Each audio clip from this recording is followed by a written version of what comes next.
संविधान 2.0 की क्यों जरूरत है? इस जमाने में संविधान की जरूरत है भी या नहीं? दोस्तों, आज हम लोग बात करेंगे संविधान के फायदे और नुकसान के बारे में। फिर ये देखेंगे कि क्या आज वाकई में संविधान की जरूरत है भी या नहीं। अगर आज ये 79 वर्ष पुरानी किताब को समाप्त कर दिया जाए तो क्या होगा? चलिए आगे चर्चा करते हैं इस बारे में। पहले जान लेते हैं कि संविधान को किसने लिखा, कब लिखा और सबसे बड़ी बात ये कि क्यों लिखा, इसका क्या फायदा और क्या नुकसान। संविधान को लिखा गया था एक कमेटी के द्वारा जिसके चेयरमैन थे डॉक्टर B.R. अम्बेडकर। आपको हमेशा यही लगता होगा कि श्रीमान अम्बेडकर जी ने ही बैठकर पूरा संविधान लिख डाला, जबकि आपको ये जानकर आश्चर्य होगा कि उस कमेटी में कुल 7 लोग और एक एडवाइजर थे। इन सभी लोगों ने संविधान बनाने में अपना अपना योगदान दिया है, सिर्फ अम्बेडकर ने नहीं। उसमें सबसे मुख्य किरदार श्रीमान B.N. राव जी थे, जिन्होंने संविधान का पहला ड्राफ्ट लिखा। जी हाँ, संविधान का पहला ड्राफ्ट श्रीमान B.N. राव जी ने ही लिखा था, अम्बेडकर जी ने नहीं।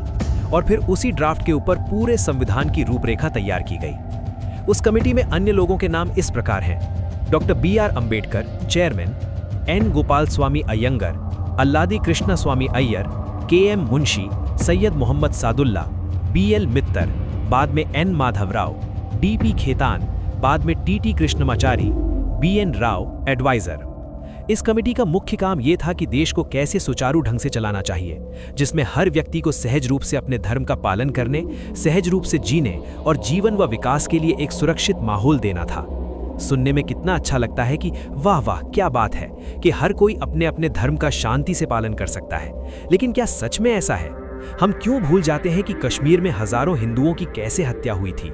हत्या के अलावा लाउडस्पीकर पर क्या ऐलान हुआ था कि अपनी औरतों को छोड़कर कश्मीर से निकल जाओ। कितनी महिलाओं का बलात्कार हुआ और आरी से चीर डाला गया। कुल 6 लाख समृद्ध हिंदुओं को 1991 में अपना घर छोड़ना पड़ा। कहां था ये महान संविधान तब?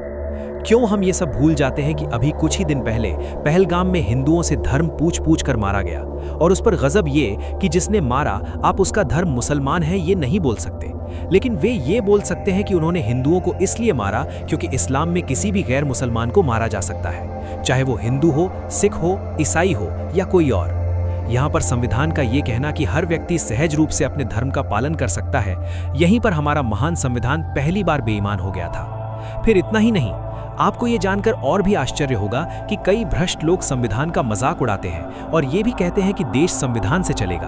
अच्छा, बाकी देशवासियों को तो पता ही नहीं था कि देश संविधान से चलता है और अंदर ही अंदर संविधान विरोध का खेल खेलते हैं। अब समझे आप कि क्यों रोज रोज संविधान का रोना रोते हैं। अगर मैं उदाहरण दूं तो आप गांधी एंड फैमिली को ही ले लें।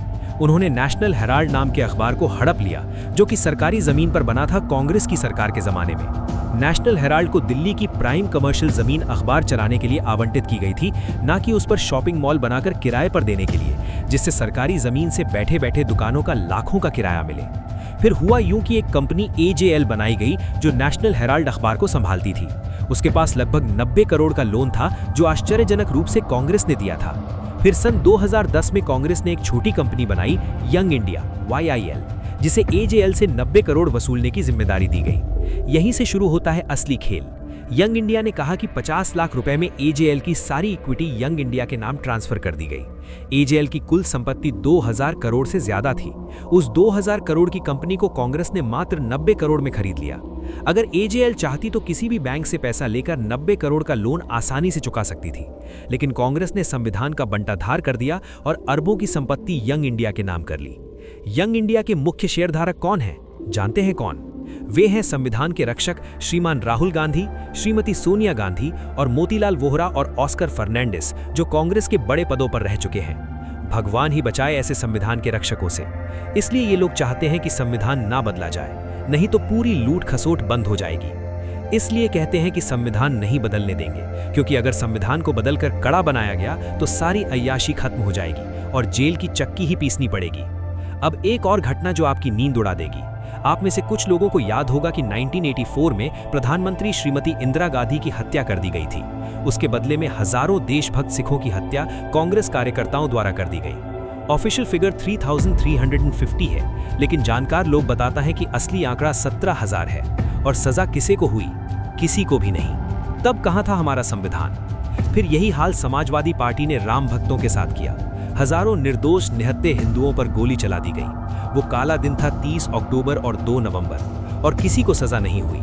हमेशा से संविधान को ताक पर रखकर संविधान का गला घोटा गया। संविधान में यह भी इंतजाम कर दिया गया कि सनातनी अपने तोड़े हुए मंदिरों पर वापस दावा ना कर पाएं। मथुरा के कृष्ण मंदिर और काशी के शिव मंदिर पर भी दावा नहीं कर सकते। आपने प्रसिद्ध चारा घोटाले के बारे में सुना ही होगा, जिसमें श्रीमान लालू यादव जी ने 62 करोड़ के फर्जी बिल दिखाकर ट्रस्ट से पैसा निकाल लिया और सजा लगभग 10 साल बाद हुई। कैसा न्याय है ये, जो गरीबों का चारा हड़पने वाले को 3 साल की सजा देता है, फिर बेल मिल जाती है और फिर से ऐश शुरू। तो साथियों, मैं ये आप लोगों पर छोड़ता हूं कि संविधान की जरूरत है या नहीं, या फिर इसमें बहुत सख्त बदलाव की जरूरत है, ताकि शक्तिशाली राजनीतिक व्यक्ति इसका गलत लाभ ना उठा सके। अपनी राय कमेंट बॉक्स में जरूर डालें। वीडियो को लाइक और सब्सक्राइब जरूर करें और अपने सच्चे दोस्तों और ग्रुप में भी शेयर अवश्य करें। धन्यवाद।